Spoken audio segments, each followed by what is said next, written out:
Origen de la ciudadanía. Para hablar de esta tenemos que tener en cuenta que no ha transcurrido de manera lineal, sino que se ha dado o más bien se ha transcurrido de manera irregular, ya que ha tenido avances, descubrimientos, pero asimismo un gran retroceso histórico. Comencemos hablando sobre la idea de ciudadanía, pero de la antigua Grecia.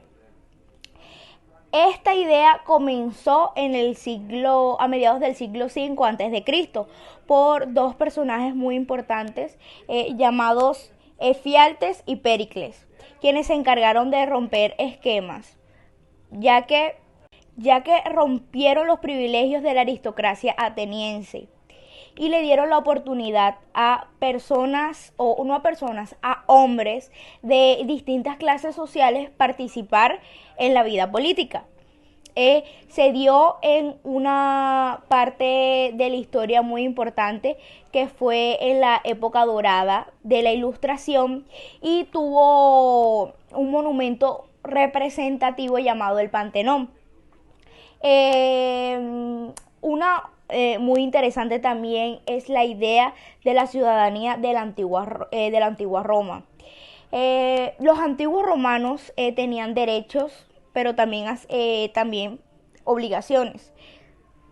Perdón, y esto era gracias a el estatuto unitario que, o sea, les daba la certeza y la seguridad de que todos iban a tener los mismos derechos.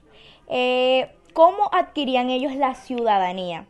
Esta la adquirían si eran hijos de un romano y nacían adentro de un matrimonio legal, ya eran considerados romanos.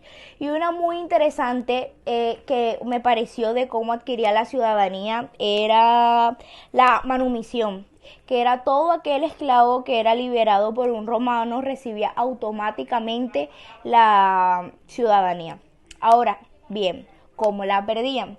Perdían si toda aquella persona se iba voluntariamente de Roma, ya sea a vivir a un estado o a otra ciudad, perdía automáticamente la ciudadanía, así mismo como el que traicionaba, y también se perdía con la muerte. Muy buenas tardes, mi nombre es Marlene Bisbal Morales y pertenezco al grupo HT3. Hoy les vengo a hablar acerca de la evolución del concepto de ciudadano. Los romanos tenían similitudes al concepto ciudadano de los griegos, con pequeñas variantes que residían en quienes merecían llevar este nombre. Los romanos decían que eran todas aquellas personas que habitaban en las civitas. ¿Qué eran las civitas? Las civitas eran las ciudades en su sentido completo, de un padre y una madre ciudadanos que les serían otorgados derechos. También nos habla de los esclavos que podrían lograr su libertad y convertirse en ciudadanos. Para los romanos se podría perder la ciudadanía siempre y cuando un hombre libre cae en esclavitud, cuando cambia de civita o cuando es un extranjero. Los derechos de los ciudadanos romanos iban desde contraer familias, tener esclavos o liberarlos, hasta contraer obligaciones, a votar en los comicios y decidir acerca de la paz y la guerra. También de la creación y designación de los magistrados y a ser elegido como uno de ellos. Este sentido de ciudadano se modifica cuando al término de la Edad Media los filósofos naturalistas sugieren la libertad individual. En el mundo moderno no depende de la pertenencia a la comunidad. Hablar de ciudadanía es hablar de derechos y de deberes. La educación para la ciudadanía y la educación de los valores es un pilar de la ciudadanía humana. Es un pilar básico para la construcción democrática de nuestra sociedad. Consideramos que los centros educativos en todos los niveles de enseñanza deben guiarse por una organización democrática, en los que toda la comunidad participe activamente en la definición del proyecto y en la resolución de los problemas de la vida común, y en esto se basa estos valores, porque cada persona debe tener su valor, su plenitud y su actitud para poder llevarse hacia una sociedad y un buen beneficio propio dentro de una ciudadanía o un pueblo establecido. Buenas tardes, yo soy Carolina Gisette Noriega Morris y hoy vamos a socializar un tema muy importante, el cual me corresponde, que es qué son los valores dentro de una sociedad. Como ya sabemos, los valores ciudadanos son importantes y son normas que nosotras debemos de ir aprendiendo o adquiriendo durante el transcurso de nuestra vida desde que nacemos, ya que esto nos garantiza una convivencia armoniosa dentro de una comunidad. Por lo tanto, los valores ciudadanos son el conjunto de pautas establecidas por la sociedad para poder vivir en comunidad de forma tranquila y ordenada. Estos son los encargados de dirigir tanto las relaciones sociales como la convivencia entre los ciudadanos. Estos están relacionados en las distintas formas desde que alguien representa su comportamiento dentro del ámbito cultural y moral hasta el afectivo y el social. Deben de ser inculcados por las instituciones que nosotros pertenecemos dentro de una sociedad. Como sabemos, la primera es la familia, la segunda es la escuela y la tercera son las demás instituciones que a medida de que nosotros vamos creciendo, pues vamos perteneciendo, ya sea en el ámbito laboral o estudiantil. Es muy importante que desde el momento cero, o sea, desde que nosotros nacemos, nuestra familia, nuestros padres, inculquen en nosotros y nos ayuden a desarrollar valores como personas que nos ayudan a vivir en convivencia en el transcurso de nuestras vidas dentro de una sociedad. Y cuando ya llegue el momento de seguir el segundo escalón, que es cuando nosotros debemos de entrar al colegio, ingresemos con una base sólida de valores. Ya que desde casa pues nuestra familia nos ha venido inculcando y en el colegio quizás adquiramos nuevos aprendizajes sobre los valores o quizás reforzaremos algunas falencias en unos, para así poder llevar y aprender a convivir dentro de una sociedad. Los valores expresa la conciencia que los seres humanos se han ido formando o que ya nosotros como seres humanos sabemos de lo que es bueno y lo que es malo. Algunos valores básicos y fundamentales que deben de primar en nosotros como personas es la justicia, la igualdad, la autonomía, la solidaridad, el respeto, la libertad, entre otros. A estos valores se les conoce como los valores universales. Por eso estos han permanecido en la conciencia de la humanidad durante siglos. Aunque los valores son universales, cada sociedad lo concibe y los asume de manera específica. Esto le da carácter de relatividad a los valores sin perder el carácter de universabilidad. Aunque los valores son definidos como ideales, los mismos señalan que deben ser una realización. Pues de nada nos serviría a nosotros tener ciertos o aprender muchos ideales si no los vamos a colocar en práctica. Por eso los valores son un pilar básico en la construcción democrática dentro de nuestra sociedad. Por eso en la vida adulta la educación en valores primero debe iniciar por nosotros mismos.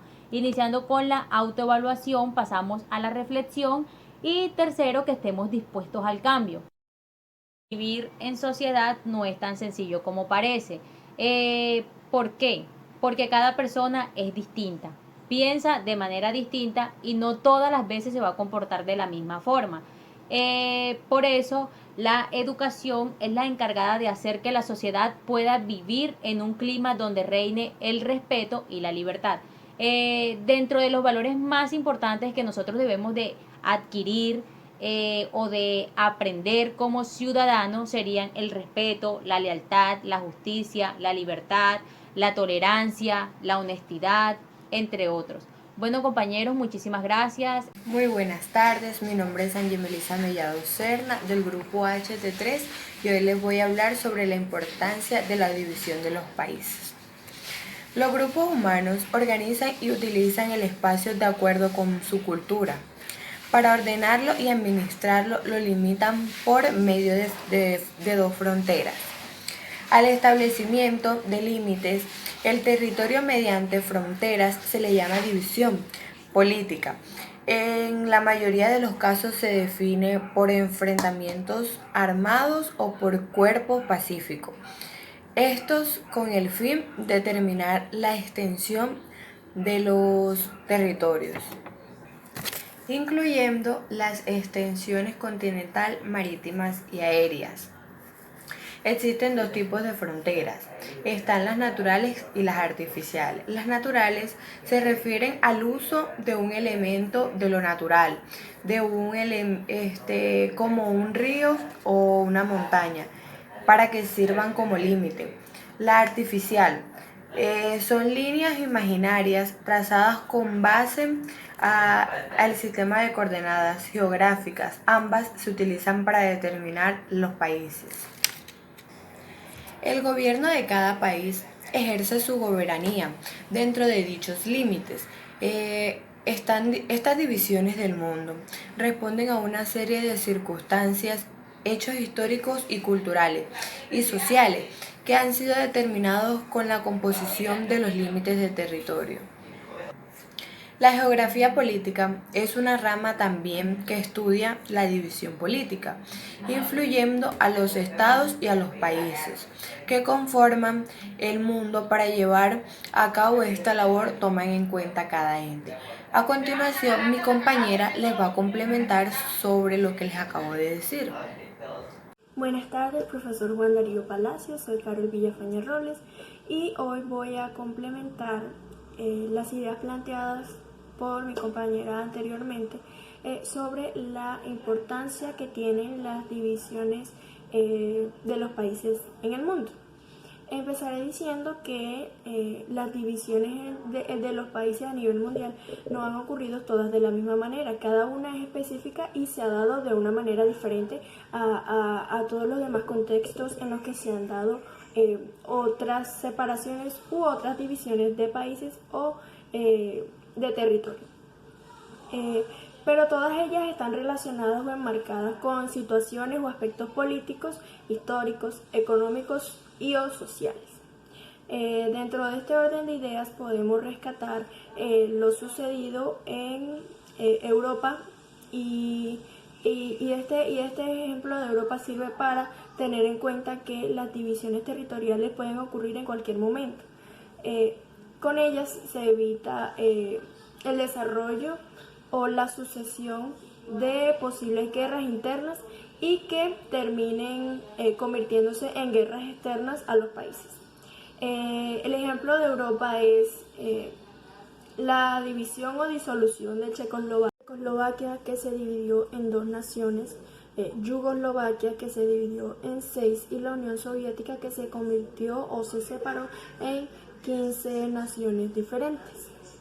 Fronteras no solo separan territorios, sino que también permiten propiciar la convivencia entre grupos de diferentes etnias. De esta manera se entiende que estos grupos viven bajo un régimen nacional y que tienen condiciones un tanto precarias ante la sociedad de su país. Vivir las personas o la sociedad de un país que comparten rasgos característicos culturales como la lengua, las tradiciones, las políticas y demás, como es el caso de Alemania, que tuvo un muro que separó Alemania en dos, que fue el conocido Muro de Berlín, tras la Segunda Guerra Mundial. En Bolivia, con la frontera que dividió a los grupos aymaraes y a los quechuas, los cuales convivían en paz alrededor de la naturaleza. En África Occidental, los ehues, todos estos pueblos que fueron víctimas de las separaciones de fronteras y que, como en muchas ocasiones sucede, no tienen voz y voto para esas situaciones.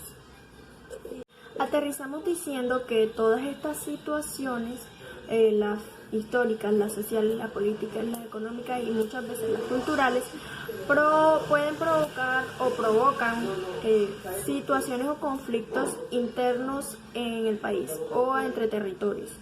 lo que puede generar una guerra social que termine convirtiéndose o uniéndose con otros países.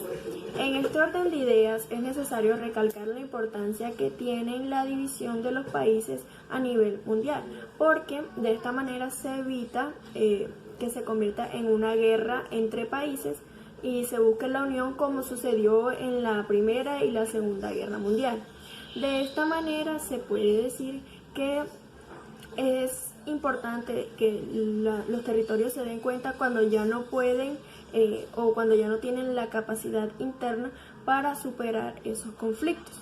Lo que hacen es dividirse, evitando generar un conflicto de mayor escala. De esta manera se puede decir que la separación mitiga el problema y cada lugar se hace independiente y autónomo para resolver los problemas que le han sido atribuidos o que tienen en proceso. La división política de los países siga transformándose. Muchas gracias, profesor Juan Darío Palacios, por prestar atención a nuestra exposición. Esperamos haber cumplido y superado sus expectativas con respecto a nuestro grupo y a nuestras explicaciones. Muchas gracias por el tiempo que ha tenido, que tuvo, que tendrá revisando todo esto. Esperemos que sea de su total agrado y que eso se vea reflejado en nuestras notas. Buenas tardes.